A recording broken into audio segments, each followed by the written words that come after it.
No, actually, I'm more of a casual fan. Like, though more than casual, obviously. But what's funny? You're at a conference, bud. Newsflash. Oh, right. Casual? I say all this to say, I've watched the show casually, and the acting sometimes isn't the best. But I've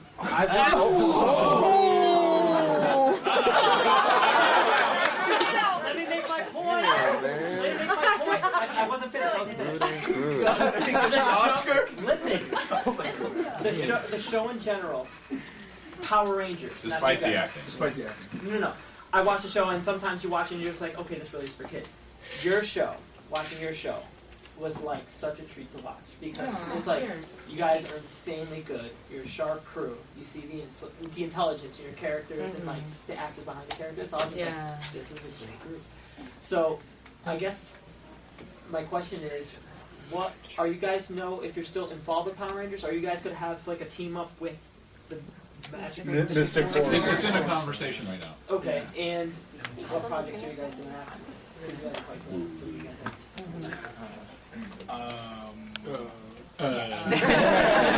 Well, yeah, I think first and foremost, we all love to go back.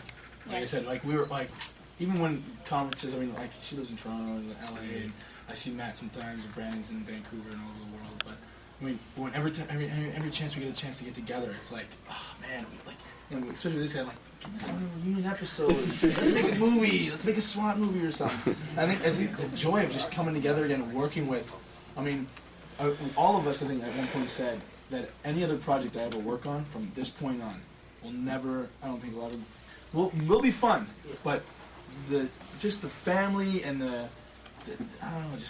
experience of working with this group of people in a place where you might do a film. Films are 2 months, 3 months. It's a pedestal. Yeah, you know what I mean. Like 8, 9 months to shoot someplace in overseas, and like I said, films are like 2, 3 months. You get to know somebody, then 3 months you're gone.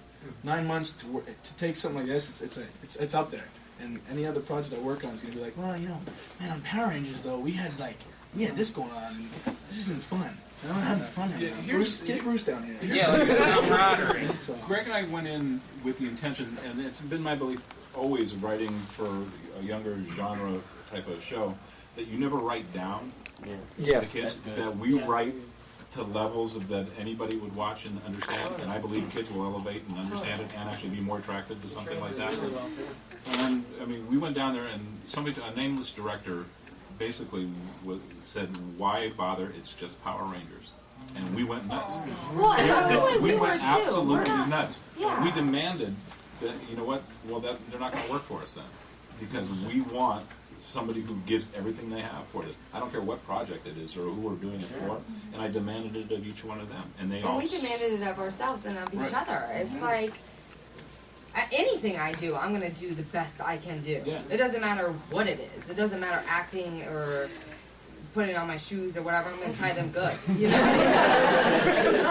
Double knots. What? You know what I'm saying? And we had the restraints of the Japanese footage, the different things. But I think, Bruce and I went into it we were making a show for us. We wanted something. It wasn't a job. It was something that we wanted to be entertained. And every morning I woke up and went to set, and I'm like, this is like my Star Wars. I want to try and make this everything for you guys that a Star Wars was for me as a kid. So it wasn't about it's just bright colors and jumping around to when moms have to go shopping so the kids focus on TV. We're like, we want to have story, we want to have characters. We want these guys to be your friends for the rest of your life. And I think that was our goal. Like when we were coming up with the storylines and everything, it had to make us laugh and it had to engage us. Otherwise, we didn't want to do it.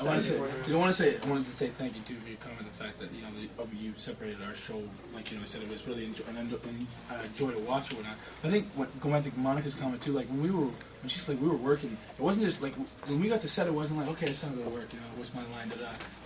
On set and off set. Like when we were off set, it was. If you guys really felt that. The 5 characters. There was Sid. You knew what Sid was like, and you could peg Sid. And there was Z. You could peg Z, and same with Bridge and Jack and Sky. And that was not just being on set and coming and reading lines and whatnot. It was like they said. We wanted to make this.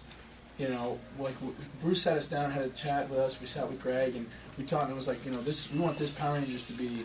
It was the best. Like the Power Rangers, you know, SPD. And it goes, you know, not just on set and off set, and that's I think was too, is like working together and offset, and you know, really grabbing characters and bringing characters, and not just being like, okay, I'm a guy in a suit that, you know, has a spiky hair and does an eyebrow once in a while and fights bad guys. You know what I mean? But no, but the way Sky's the guy that, you know, lost his father, and you know, I mean, he's having trouble issues with, and you know, Z's off the street, and you know, she's trying to find her place of, you know, what she wants to do in her life, and her friend Jack, who's like been a brother to her. You know, what does she want to leave him? And you know, I mean, you get involved with these characters, and I think that's what the biggest, you know, the biggest thing that you can get across is, you know, creating characters that you can relate to, or like you said, you know, anybody out there can identify with one of them. You know, there's the strong, hardball Sky, and there's the cocky Jack, and there's the brainy, you know, Bridge, the caring Z, and then there's. Sid. Lovely spoiled Sid.